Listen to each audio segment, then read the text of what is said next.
Green Dragon, one of Colorado's largest cannabis companies, is preparing to cease operations. The company said in a notice to State Labor Department last week that it plans to lay off all 59 workers at its 92,000 square foot grow facility in Denver by year's end. Corey Azzalino, CEO of Ease, a California-based cannabis delivery firm that is also Green Dragon's parent company, told Business Den Friday morning that all 17 Green Dragon retail locations in Colorado will close by then too.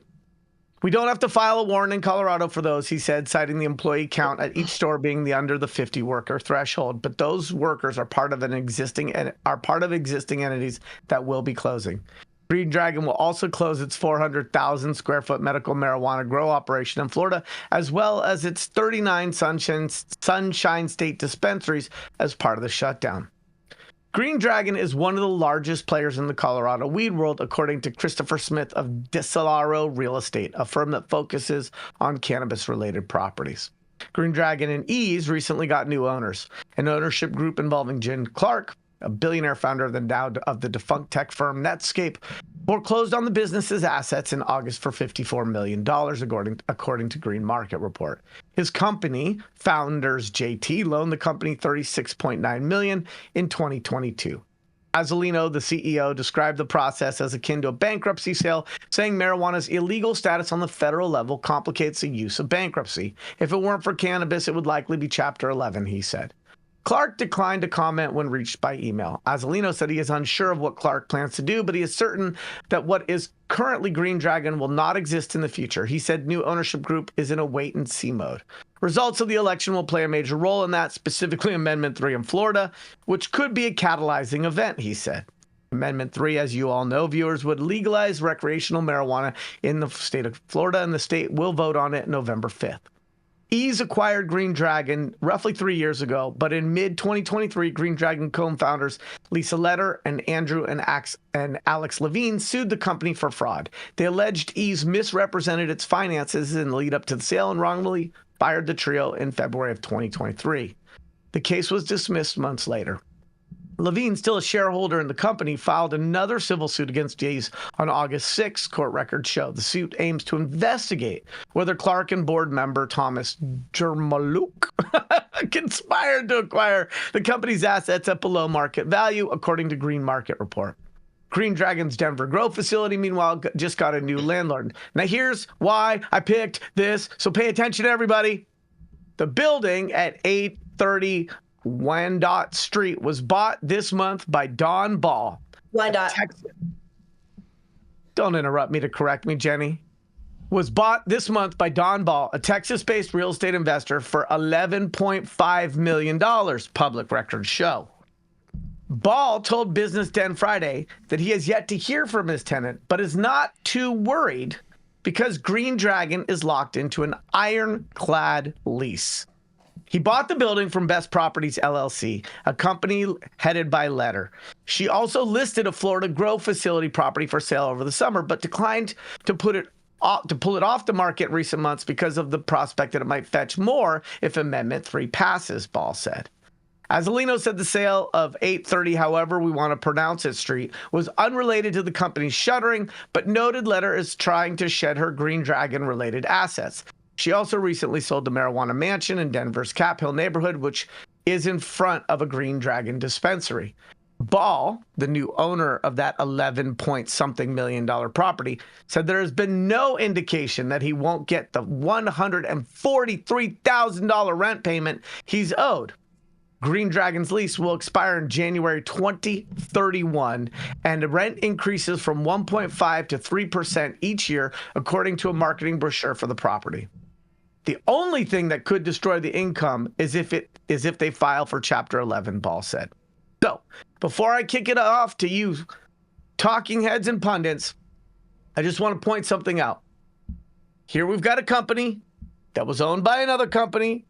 The other company had issues, got recently bought for pennies on the dollar. There's all this uncertainty. Everybody's getting fired. Things are getting shut, blah, blah, blah, blah, blah, blah, blah, blah, blah. But the guy who spent over $10 million to buy the building, one of the buildings where they're operating on, isn't worried about his $150,000 rent payment. Why is that? I don't have all the answers, but I would speculate that the finances, the cash flow, and the underlying credit of this entity is far better than this headline would otherwise read. This is Yarrow Kubrin, High at 9 News. What do you guys think? Well, my home state is in the news, and let me tell you what. The cash flow situation you talk about, I don't know if that's true. The prices in Denver are in the gutter. Operators are struggling over there, and this property, our viewers might not know, this is one of the bigger greenhouses that's centrally located in Denver. It's literally downtown Denver. I used to live like a stone's throw from it, and it's really nice. But I don't know if necessarily the business credit or the cash flow is better. I think this is going to be a bigger issue for the guy that bought this building. He's going to have to start to grow microgreens in this thing because the indoor cannabis game in Colorado is just not where it used to be. But this is sad. Those Green Dragon guys have done them for a long time. I mean, this whole move to Florida, everyone thinks that you're going to these emerging markets like Florida, you're going to do, amazing numbers, and you're going to do moves. It's not true. You got to know what the fuck you're doing. Okay, you have to know cannabis. You have to actually be able to produce cannabis. And if you don't have a ton of money, you have to know what you're doing. And so, like the True Leaves of the world, if they don't know what they're doing, which they don't, they're actually able to support themselves with just like endless amounts of cash. But there's a lot of people that are going to be falling by the wayside in other states, maybe like Florida. And it's just sad to see. So hopefully they can get it together. But I think you can see the patterns with businesses. Sometimes there's people that are highly revered and highly regarded in this industry, and they're just brand killers. Okay, so watch out for those brand killers out there. You sell your company to a bigger company, you think it's going to do better, think again. Right. No. And that Green Dragon facility is huge. I remember when they built it in Denver, like you can see it from the freeway, and it's like just greenhouse after greenhouse after greenhouse. Like it's just rooftop, and this connected ginormous mass. Right. And so if they're getting the fuck up out of there, if I'm a smaller operator, I might be nervous. I mean, we looked at River Rock. River Rock was huge. They were one of the first. They were one of the best. They're very good friends of mine. Like, amazing. Shout out. Well, their $1 million plus a year rent is also ginormous. And the fact that the gentleman who just acquired the building and clearly underwrote the strength of the tenant in the acquisition of that building isn't worried about getting his payment, I think says something about the actual value of either their assets, collateralization of that deal, or their cash reserves. I mean, I wouldn't be surprised to see this on the market in 12 months again. So, just keep an eye out. We should revisit this story, but I don't know. I mean, I really think that it's one of those larger issues as this movement kind of continues, and we see this potential for like a national, opening of the market and a, interstate commerce exchange of product from California, let's say, to other places. I think that there's a lot of states that are doing it, and there's a lot of states that are doing it for cheaper and better. And I think that's going to always win in the end of the day. Well, I think you're right. We should wait and see. And they may no longer be Green Dragon, but I don't think they're Green Salamander yet. I mean, I don't know. I think that there are also a lot of cheaper places to grow in Colorado, right? Like our cultivation was in Canyon City. I had cultivations in Colorado Springs. There are a lot easier places to put something up than smack dab in downtown Denver, Colorado. It's like when they merge with Ease, that's when they're saying, "What the fuck are we doing? Oh yeah. Shit!" That's what I'm saying. You can't and I guess the fulfillment of your dream isn't in somebody else's hand. And when you sell if you're at the end of your rope and you feel like selling your company and you want someone to continue the legacy, just be careful, because that's not always going to happen, as you see here. This is a huge, long-standing MSO, and now we see them closing down. This is I feel like this is the marijuana killer. It's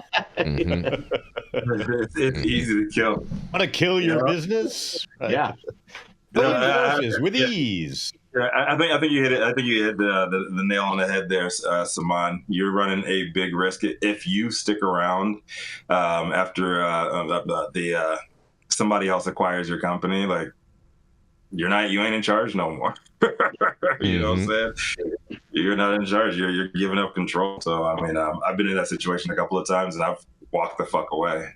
Yeah, because you're not gonna like what other people do. They're not gonna do it like you, and just is what it is. It's business, man.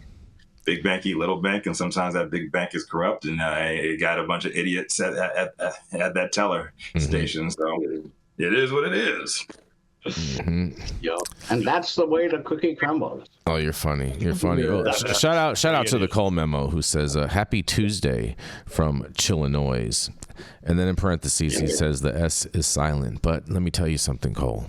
You could not silence people if you didn't have the letter S. He was just trying to have you pronounce it correctly before you mispronounce it. I understand exactly what he was doing. I don't need you to tell me what he was doing. I get it. We all need. Unless we were talking about the noise in Illinois. Let's see what I'm saying. I'm picking up what you're putting down. It's okay. It's all right. I'm picking what you're putting down. Cute. I appreciate it. I like Yeah, that So one, much Jason. in Illinois. I like that one, Jason. And I still find it very hard to believe that you don't have any kids out there because you always come correct with the dad jokes. Just saying, father to many. Giselle's pregnant. Father to many. Yeah, Giselle's pregnant. You know what I'm saying? I'm gonna go with that's not Jason's. I don't know. Were you there? No, thank God.